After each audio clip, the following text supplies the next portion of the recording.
I found our original partnership contract sewn inside the lining of a vintage hatbox the morning after my daughter Lydia handed me a $4,000 check for my half of the multimillion-dollar brand I had funded with my entire widow's pension. That hidden document became the thread I pulled to unravel her elaborate fraud, and by the time I was finished, the sale was voided, the money clawed back, and Lydia stood in a courtroom receiving a sentence that included working in the very atelier she tried to steal. Now she steams felt crowns in my shop, wearing a pink smock that reads, "Crowned with Deceit," and every hatbox we ship carries the federal case number from her perjury conviction printed on the tissue inside. This is the story of how a seam ripper, a dead notary, and a mother's patience can dismantle the slickest betrayal.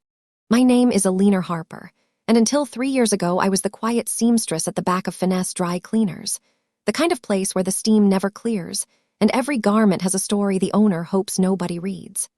I pressed lapels, rebuilt torn buttonholes, and hand-stitched hems for people who never noticed my name tag. My speciality was invisible mending, the art of weaving thread into a rip so seamlessly that the garment looked untouched, a skill I learned from my own mother and had practiced for 30 years. When my husband Arthur died of a heart attack on the platform at Union Station, the railroad handed me a check for $130,000, his full pension, and a condolence letter printed in such pale ink it might as well have been a whisper.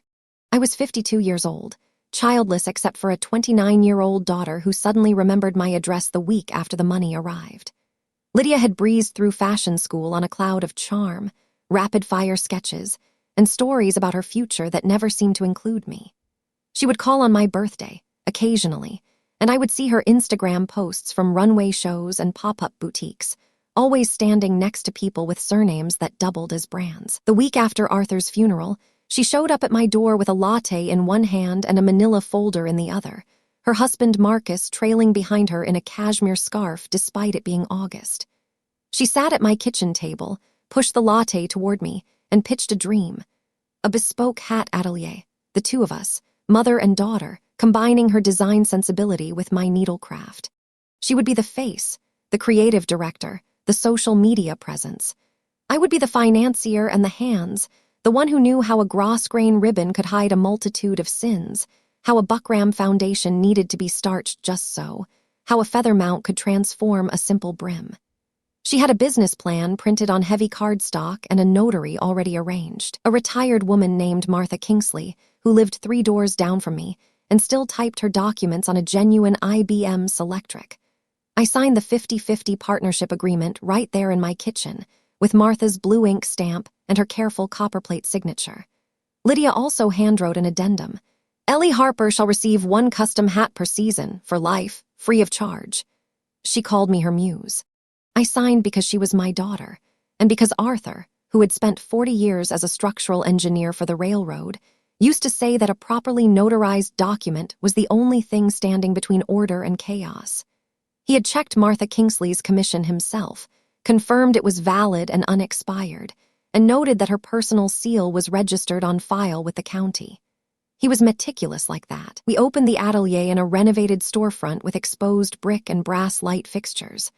I poured the entire $130,000 into the business, leasing the space, purchasing industrial steamers, flange irons, hat blocks in 37 sizes, bolts of felt, straw and cinema, and enough ribbon and veiling to circle the block.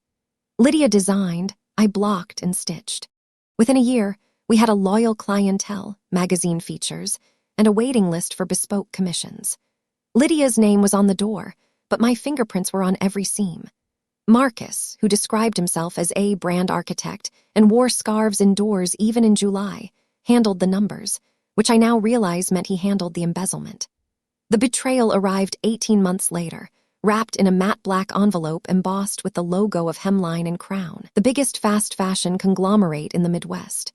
They had offered $800,000 to acquire the brand outright, including all patterns, hat blocks, client lists, and the intellectual property of every design we had ever produced. Lydia and Marcus sat me down in the atelier's consultation parlor, a room I had decorated with velvet armchairs and a vintage hat stand Arthur had found at a flea market. Marcus slid a check across the glass table, $4,000. It sat there like an insult printed on cheap paper, the bank logo slightly misaligned. Lydia explained that the partnership had been dissolved 6 months earlier, that I had simply forgotten to read the mail, and that this amount represented my equitable share after the capitalized cost of my initial investment, minus depreciation on patterns and blocks, minus management fees, minus a dozen other line items that dripped from her mouth like poisoned honey. She produced a notarized dissolution document, stamped by someone named Claudia Pratchett, notary ID number 48472, operating out of a strip mall 3 counties over. My signature was absent, replaced by a careful forgery, but the notary block had my name typed in with a witness statement that claimed I had appeared in person. Lydia's signature was on it, bold and looping. She told me the atelier was already emptied, the patterns and blocks packed into a truck heading to the conglomerate's archive facility, the lease terminated. I had 3 days to vacate what used to be my life's work. She said all this while examining her cuticles, and Marcus was already on his phone scheduling a celebration dinner at a restaurant where the appetizers cost more than my weekly grocery budget. I did not scream. I did not cry.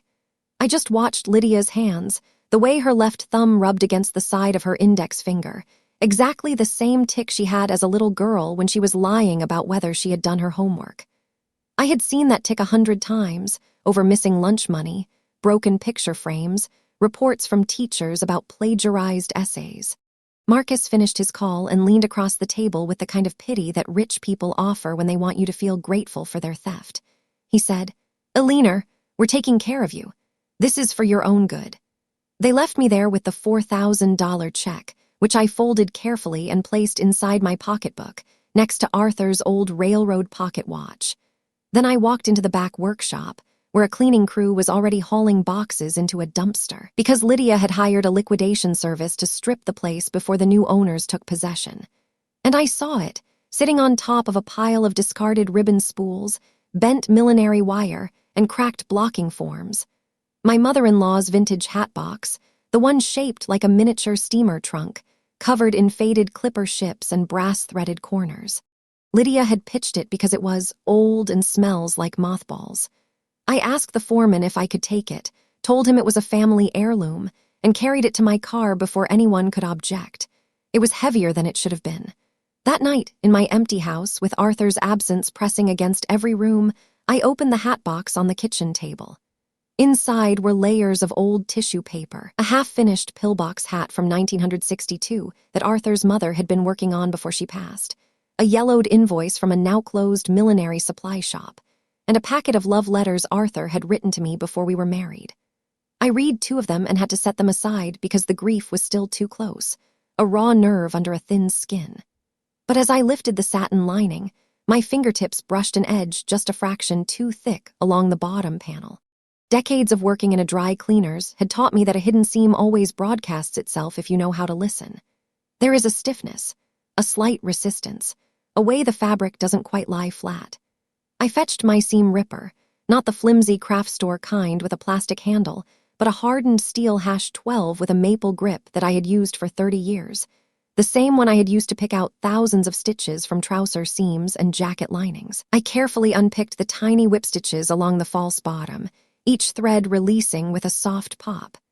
The panel lifted away, and underneath lay a manila envelope that had been sealed with gummed flap, long dried but still holding.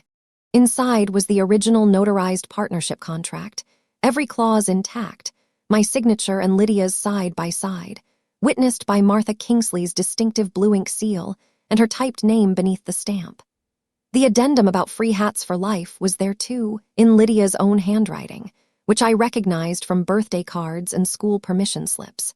And wrapped around the contract was a sheet of Arthur's stationery, the heavy cream paper with his initials embossed at the top, covered in his careful draftsman's handwriting, the letters perfectly square and even. "Ellie, if you're reading this," it began, "then something has gone wrong and Lydia has shown her true nature. Do not trust her. Save yourself.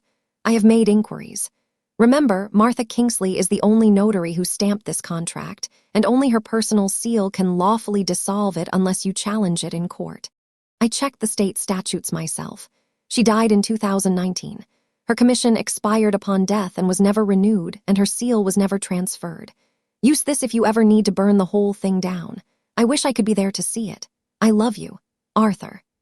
I sat at the kitchen table and wept for 10 minutes, not only from the shock of the discovery, but from the sheer audacity of Arthur's foresight, his quiet protection from beyond the grave. Then I dried my eyes, made a cup of black tea, and began to plan. The $4,000 check was still in my pocketbook. I slipped it into the envelope as a placeholder for the justice I intended to extract. Before I continue this story, let me know where you're watching from in the comments below. Hit like and subscribe if you believe that a single hidden stitch can be the last honest measure of justice. The morning after I found the contract, the vultures circled with a precision that would have been impressive if it weren't so predatory. Lydia and Marcus arrived at my door at 9 a.m. sharp, dressed in coordinated camel wool coats despite the mild weather, holding a leather portfolio that contained a full release agreement and a durable power of attorney. Lydia's hair was freshly blown out, and she smelled of bergamot and ambition. She sat in my living room chair, crossed her ankles, and began speaking in the kind of slow, soothing voice therapists use on patients they've already written off. "Mom, we're worried about you. The stress of the business transition is clearly affecting your memory and judgment. We just want to help." Marcus nodded along, his thumbs scrolling his phone under the edge of the portfolio. They explained that I would be moving into their guest house, a converted garage behind their 7-bedroom colonial, where I could be safe and supported during this difficult period. The guest house, they promised, was fully furnished, with a private entrance, a kitchenette, and a garden view. What they didn't mention was that it had a motion sensor on the front door that pinged an alert on Lydia's phone every time the door opened, or that the thermostat was controlled from the main house. I would later discover these details myself. I was to sell my own home, which was worth about $200,000, sign over my residual assets, and let them manage everything. Anything less, Lydia said, would be a rejection of family. "You wouldn't want to hurt us like that, would you?" She leaned forward and squeezed my hand, her rings cold against my knuckles. I played the part they wanted with an attention to detail that would have made Arthur proud. I let my voice tremble, allowed my eyes to drift as if I couldn't quite track the conversation. I forgot the word for mortgage and had to be reminded. I asked the same question twice, then apologized, claiming my memory had been spotty since the funeral. Marcus shot Lydia a satisfied look that I caught from the corner of my vision. I told them I needed time, just a few weeks, to process everything and get my affairs in order. I mentioned I had spoken to a lawyer, which was a lie I delivered with perfect sincerity. I said he advised me not to sign anything until I was thinking more clearly, and that I should avoid making major decisions while grieving. Lydia's face flickered, a micro-expression of annoyance that she smoothed over with a sympathetic smile. "Of course, Mom.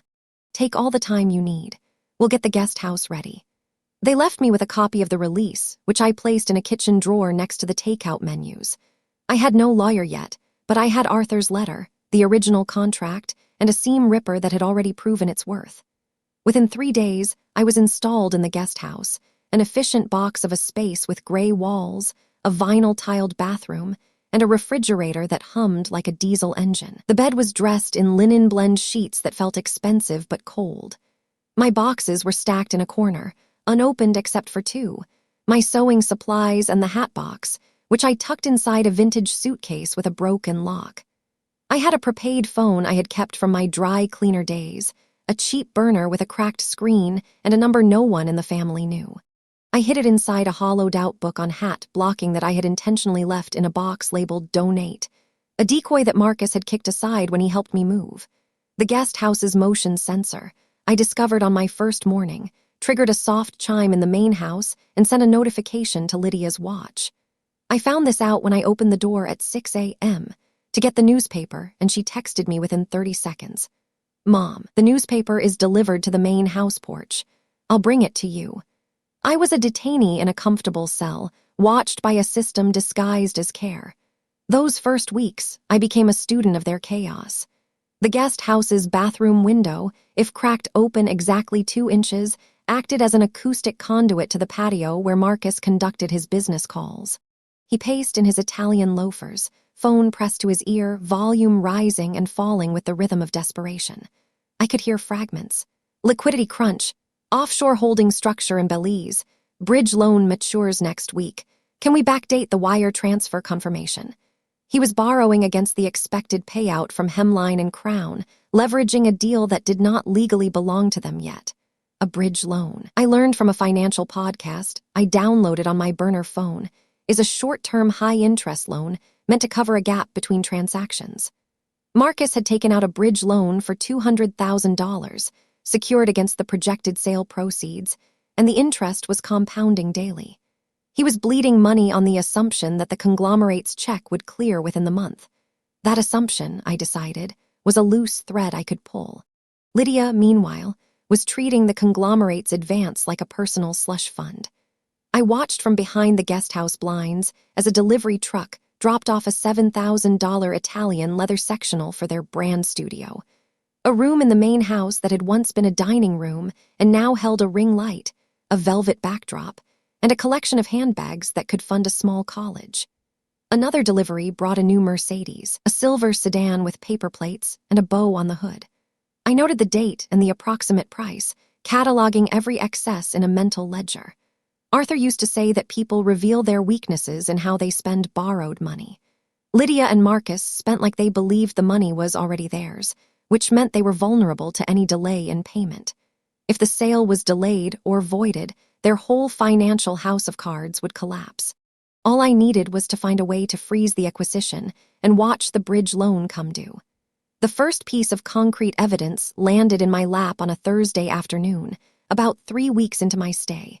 Lydia was hosting a fashion influencer for a styling session in the main house, and while they were posing for photos with a collection of our original hats, a minor crisis erupted. The influencer, a woman with a platinum bob and a social media following in the 6 figures, had chosen a cocoa brown fedora I had blocked myself a year earlier, a beautiful piece with a hand-rolled brim and a subtle teardrop crown. The hat had a barely visible dark spot on the crown from an old steam mishap, a water stain that had set into the felt and resisted every cleaning method I knew. I had disguised it with a feather mount, but the influencer had removed the feather for a cleaner line, and the spot was suddenly visible under the ring light. She noticed it instantly and sniffed. I thought this was a luxury brand. This looks like thrift store quality. Lydia's face went through several shades of panic before she excused herself and stormed to the guest house, rapping on my door with her knuckles. "Mom, I need you to fix this. Now. The spot on the fedora. Do something about it." She was breathless, her professionalism cracking. I followed her into the main house, where the influencer was scrolling her phone and looking bored.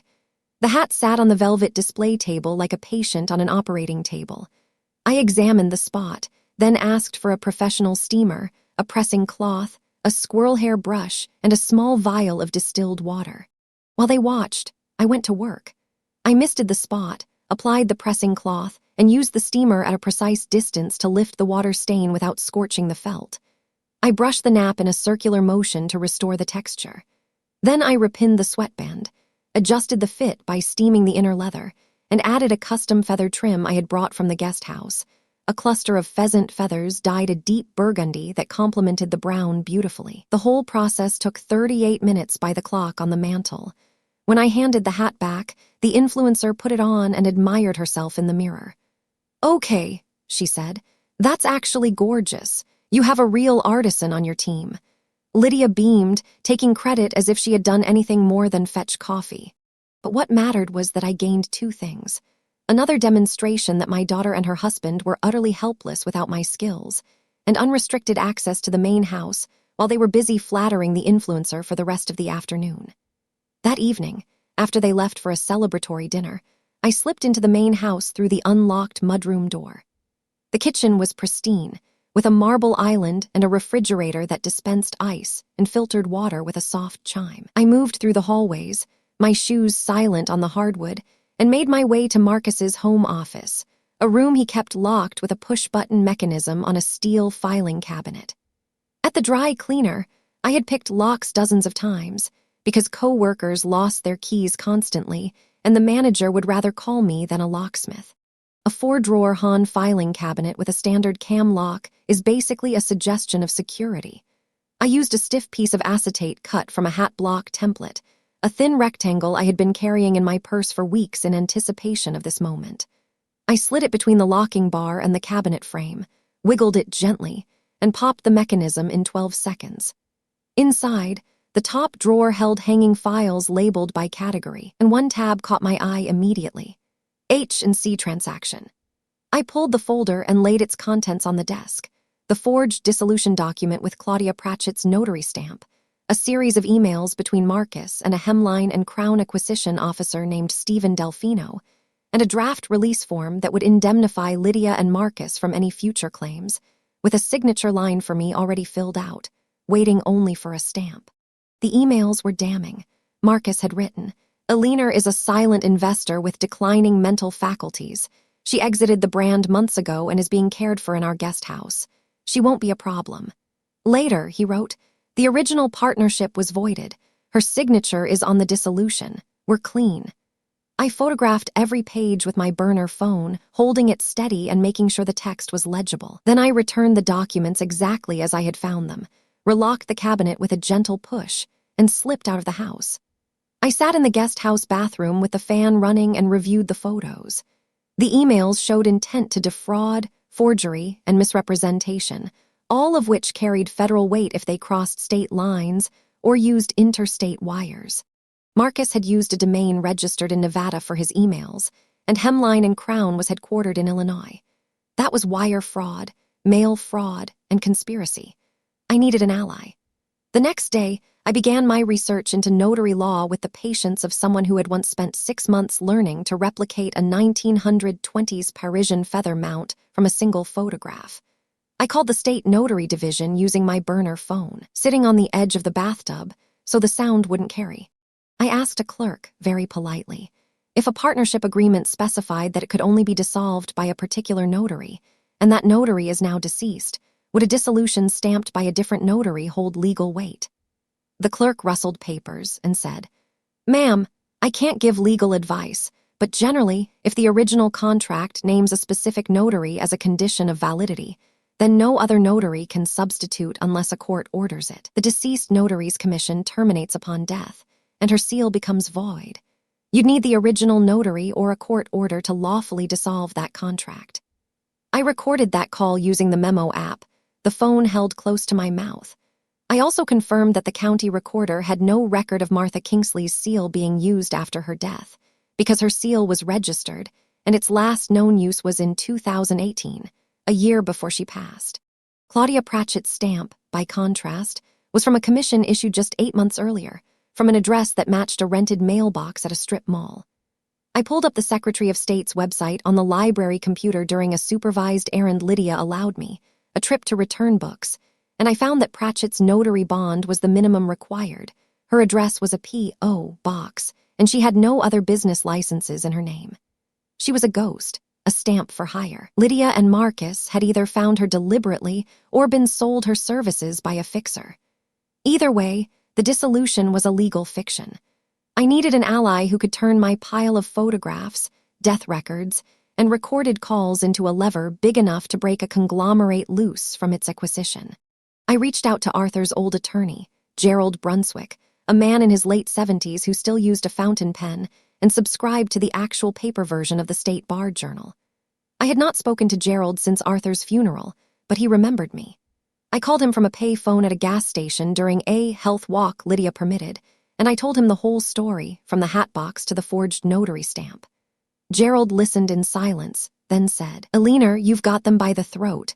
But to make it stick, you need the feds. Fraud across state lines, forgery of a notary seal, theft of intellectual property, misrepresentation to a commercial buyer. That's wire fraud, mail fraud, and a whole Christmas tree of federal charges. We need to bring in someone with jurisdiction." He arranged a call with a special agent from the FBI's art crime team, a woman named Deborah Vance, who worked out of the Chicago field office and had built a reputation going after fashion world counterfeiters and fraudsters. I spoke to Agent Vance on a video call, using the library's private study room that I booked under a fake name. I brought my burner phone and a notepad. Agent Vance was a woman in her 40s with a sharp jawline and a way of listening that made you feel like she was already 2 steps ahead of your story. I walked her through the evidence, provided the photos and the notary details, and she nodded slowly. "Mrs. Harper," she said, "the forged notary alone is a state felony. Combined with interstate wire fraud and the stolen IP, this is a solid federal case. But I need more than emails that could be challenged. I need the internal communications from Marcus's laptop, something that shows he knew the dissolution was fake and proceeded anyway. Can you get me that? I asked how, and she explained a small USB device, a data extractor no bigger than a fingernail, that could be inserted into his laptop's port and would clone his email database in under 2 minutes. She would courier it to a dead drop, a post office box I could access during a supervised trip. I said yes without hesitating. The device arrived 3 days later in a plain padded envelope, with instructions printed on a tiny slip of paper. I memorized them and burned the slip in the guest house sink, washing the ash down the drain. The cruelty test, the moment that confirmed I was dealing with nothing but a stranger wearing my daughter's face, came on a Saturday afternoon about 6 weeks into my stay. I staged my collapse in the main house's sunroom, a bright space with floor-to-ceiling windows that Lydia had converted into a showroom for her new collection, which was really just repackaged versions of designs I had co-created. She had velvet busts arranged in a semicircle, each wearing a hat tagged with a price she had inflated by 300%. I had the original contract and Arthur's letter tucked into a fireproof document bag inside my oversized purse, a purse I never let out of my sight. That morning, I dressed carefully, applied a little powder to make myself look pale, and timed my entrance. I walked into the sunroom while Lydia was on her phone, arguing with the caterer for an upcoming launch party. I clutched my chest, let out a wet, ragged gasp, and slid sideways out of the rattan chair onto the woven cotton rug. I made sure my purse was several feet away, the flap open, the document bag visible, its edge protruding. I lay on the floor making wet sounds, my eyes half closed, my body limp. Lydia's voice paused. I heard her shoes on the tile, then the soft crunch of her knees as she bent down, not to check my pulse, but to examine the document bag. She unzipped it with a quick motion, pulled out the contract, and let out a sharp little laugh. "Mom, you brought the old contract to the sunroom? That's adorable. It's worthless now, you know. It's a piece of paper." She dropped it back into the bag, still standing over me, and then stepped over my legs, carefully, as if I were a piece of furniture, to avoid scuffing the rug. She didn't kneel, didn't touch my wrist, didn't call 911. She called out to Marcus, who was in the kitchen. "Can you check if the ambulance covers non-emergency transports on our insurance? I don't want a surprise bill. She's probably just fainting again." Marcus appeared in the doorway, glanced at my prone form, and said, "I'll check the policy. The guest house door opened 20 minutes ago, so she's been active." They discussed insurance deductibles while I lay on the floor, my diaphragm aching from the controlled breathing, my heart breaking in a place so deep I thought it would never heal. Marcus eventually dialed 911 after scrolling through his email for 8 minutes to check the policy. When the paramedics arrived, I allowed myself to be revived, blinking slowly, claiming it was a panic attack from the stress of the move. The paramedics were kind, checking my vitals, suggesting a follow-up with my doctor. Lydia stood in the corner, arms crossed, texting. As they wheeled me out, she leaned close and whispered, "Try not to make a habit of this, Mom. The co-pays add up." That night in the guest house, I sat on the bed and stared at the wall for 2 hours, replaying every moment. I let the last trace of maternal love dissolve into the certainty that the woman who had stepped over my body was not my daughter but a predator I had once nursed.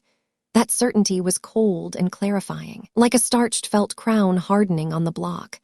The day I planted the USB device was a Tuesday. Marcus was out at a meeting with a potential investor, and Lydia had left for a spa appointment. I had a 2-hour window, confirmed by their shared calendar, I had glimpsed on the kitchen tablet during a prior visit. I knew the code to the house's mudroom door because I had watched Marcus punch it in from the garden window, a glass panel that reflected the keypad. I made my way to his office, which was still unlocked, a sign of their arrogance. The laptop was a sleek silver model on the desk, closed but not powered down. I inserted the USB into the port, and a small green light blinked twice before turning solid. I waited 90 seconds, my heart tapping a quick rhythm against my ribs. Then the light blinked again and the device ejected automatically, the cloning complete. I slipped it into my bra, the safest pocket I had, and exited the house. Later that afternoon, I mailed the device from a mailbox outside a coffee shop, using a prepaid envelope Agent Vance had provided. 2 days later, she called to confirm they had everything they needed. The email chain, the intent to defraud, the conspiracy to misrepresent assets to a commercial buyer, and the forged notarization. She said, "We're ready to move. I want them to incriminate themselves on federal property in front of witnesses.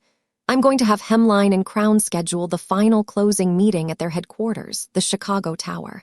They think they are getting their money. We'll be there instead." I agreed and gave her a copy of my house key, which she found a use for I wouldn't learn until later. The confrontation was choreographed with the precision of a hat-blocking jig, a process where every step must follow the last in sequence or the hat will cock sideways. Agent Vance wanted Lydia and Marcus to incriminate themselves verbally, on federal property, with a witness array that would leave them no room to wriggle. The final signing meeting was scheduled for a Thursday morning at the Hemline and Crown corporate offices in downtown Chicago, on the 37th floor of a glass tower overlooking Lake Michigan. Marcus was delighted, bragging that they'd finally close this thing and get the wire. He drove us all into the city in the new Mercedes, with Lydia in the passenger seat and me in the back, clutching my purse. I wore a vintage pillbox hat I had salvaged from the Atelier dumpster, reblocked, and trimmed with a black veil for the occasion. It was my armor. In the lobby, a granitane marble expanse with a security desk, we were met by a young assistant who escorted us to the elevators.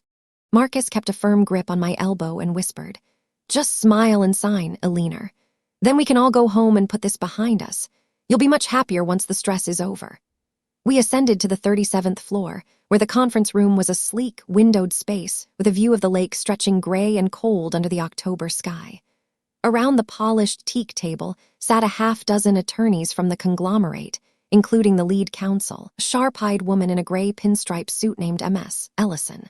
Also seated was a mild-mannered man in a gray suit with a legal pad, whom I recognized as an undercover FBI agent because Agent Vance had described him exactly. She herself was not in the room yet. They slid the release and a new indemnity agreement in front of me, a multi-page document with 1,000 tiny lines of legal language. A gold-plated pen was placed beside it. M.S.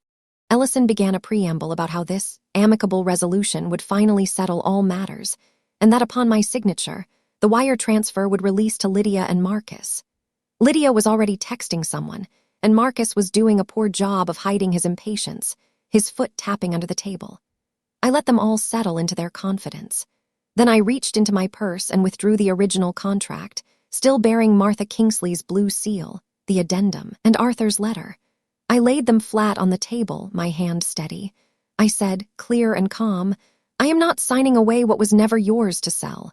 This is the original contract, notarized by Martha Kingsley, whose seal is the only lawful instrument that could dissolve it. She died in 2019. Whoever stamped your dissolution committed fraud, and everyone in this room who represents that dissolution as valid is complicit." Lydia's head snapped up. "Mom, what are you doing? We've been through this. The contract is old. We have the dissolution. It's legal. Marcus, tell her." Marcus leaned forward, face reddening, and said, "This is nonsense. The dissolution was notarized by Claudia Pratchett, fully commissioned. Everything is in order. Eleanor is confused. We told you she has memory issues." He started to gather the papers as if to remove them from the table, but M.S. Ellison held up a hand. She examined the original contract, tilting it toward the window light, reading the clause about Martha Kingsley's seal. She then asked Marcus to produce the dissolution document. He did, sliding it across with a confident grin. She compared the two notary stamps, her face a mask of professional neutrality. She said, "Mr. Harper, M.S. Harper, this original contract specifies a particular notary as a condition of validity. Can you explain why the dissolution was stamped by a different notary, and provide evidence that the original notary was informed or that a court order was obtained?" Marcus stammered. "The original notary was unavailable, so we used an equally qualified commissioner. It's standard practice." M.S. Ellison's expression said it was anything but standard. At that moment, the conference room door opened, and Agent Vance entered, holding up her credentials. "Claudia Pratchett," she announced, "is currently under federal investigation for operating a notary mill, selling fraudulent stamps to facilitate forgery and identity theft. She was never legally commissioned to notarize this dissolution, and her stamp on a document that requires a specific, now-deceased notary is legally void." Additionally, we have gathered evidence of forged signatures, wire fraud, conspiracy to defraud, and misrepresentation to a commercial entity. Marcus Harper, Lydia Harper, you are under arrest for federal fraud and conspiracy charges. 2 more agents stepped into the room from the hallway. Lydia's face cycled through shock, fury, and then crumpled into a raw terror I had never seen before, her composure shattering like a dropped vase. She turned to me, eyes wide, and said, "Mom, you can't do this, I'm your daughter." I looked at her and said, "No." My daughter would have checked my pulse. Marcus tried to bolt, knocking over his chair, but an agent blocked him with a hand on his chest, and he sank into a vacant seat, muttering about lawyers, and this is a misunderstanding. The Hemline and Crown attorneys were frozen, their pens suspended. M.S. Ellison set the original contract down gently and said to the room at large, "I think this meeting is concluded. We'll be voiding the acquisition pending investigation." The conglomerate's legal team began packing their bags, already on their phones to risk management. I remained seated, Arthur's letter in my hand, as Lydia was cuffed and led away, still hissing my name like a curse. The sale was voided within 48 hours. Hemline and Crown, facing potential liability for receiving stolen intellectual property and participating in a fraudulent transaction, returned all of our designs, patterns, hat blocks, client lists, and the full rights to the brand name, which had never lawfully left my ownership. I walked back into the empty atelier 3 weeks later, turned on the lights, and breathed in the smell of felt and steam and possibility. I found a few original hat blocks they had missed in their haste, including the first one Arthur had bought me, a vintage open crown block with his initials carved into the base. I set it on the center work table and began to plan the reopening. The $4,000 check, which I had saved, I deposited only after the brand was mine again, and I used it to commission a local artist to paint a mural on the shop's brick wall. A hatbox bursting open like Pandora's box, releasing a single, perfectly blocked fedora into a beam of light. The new name came to me during that first week of rebuilding, Millinery of Malice. It was a promise and a warning. The legal aftermath unfolded over the next year. Marcus was convicted of wire fraud and money laundering, and because he had leveraged the fake sale to obtain the bridge loan across state lines, the charges carried federal weight. He received 18 months in a federal facility and was ordered to pay restitution to the bridge loan lender, which meant liquidating most of his assets. The Mercedes, the Italian sectional, the colonial house with the guest house, all seized and sold. Lydia faced charges of forgery, perjury for the sworn dissolution statement, and conspiracy to commit fraud. She avoided prison time through a plea agreement that required her to testify against Marcus and to accept 5 years of supervised probation, 800 hours of community service, and full financial restitution to me for the capital she had stolen. But my attorney, Gerald Brunswick, advocated for an additional condition, a civil compromise that the judge approved with a raised eyebrow and a faint smile. Lydia was ordered to work in the atelier she tried to steal, performing any task the sole proprietor saw fit, for a period of 3 years, wearing a uniform of my choosing. She would receive minimum wage, which would be applied directly to the restitution balance she still owed. It was not vengeance, Gerald told the judge. It was rehabilitation through craft. I reopened Millinery of Malice on a bright Saturday morning in April, with a line of customers that stretched down the block, many of whom had read about the case in the newspaper or seen a brief documentary segment on a local news channel. The first thing I did was stitch a custom pink smock, a utilitarian shape with French seams and a back yoke embroidered with the phrase, "Crowned with deceit," in black heavy thread chain stitch. Lydia wears it every day she reports to work, which is Monday through Friday at 7 a.m., sharp. She steams felt crowns on the very hat blocks she tried to sell, pulling the felt over the wood, pressing the flange iron, listening to the hiss of steam and my instructions. She does not design, she does not consult with clients, she does not touch the feather mounts or the veiling. She blocks and presses and cleans the lint traps on the dryers and sweeps the cutting room floor, and once a month, inventories the grosgrain ribbon by color and yardage, a task that requires a patience she never possessed before. If a customer, and many do, asks who the woman in the pink smock is, she must answer, "I'm the former co-owner who committed perjury." The customers sometimes nod gravely, sometimes snap a photo, sometimes ask me to tell the story, and I tell it as I block a new crown, the felt warm under my palms. Every hatbox that leaves this shop is lined with acid-free tissue printed with the federal case number from her conviction, a tiny act of transparency that has become our signature. Customers call it the honesty box, and they say it makes them feel like they're wearing a hat with a conscience. Sales have doubled since the reopening. The waiting list for bespoke commissions is 6 months long. I have hired 2 assistants, young women who remind me of myself at that age, and I am teaching them invisible mending on the side, because you never know when a hidden seam will save your life. Arthur's letter is framed and hung above the cutting table, where I can see it every day. Save yourself. I did. I still make hats. I still listen for the false lining in a story, the way I listened for the stiffness in that hatbox bottom. And every time I see Lydia's bowed head over the steam table, her smock wrinkled and her expression slack, I remind myself that family is not a blood-borne obligation. It's a collection of choices, and some choices unravel while others hold fast under pressure, like a well-blocked felt fedora in a storm. Have you ever discovered a dark secret about someone you trusted completely? How did you handle it? Let me know in the comments. If you believe that the truth can be sewn into the seams and still come out perfect, hit like and subscribe. This is Eleanor Harper, reminding you to always check the lining.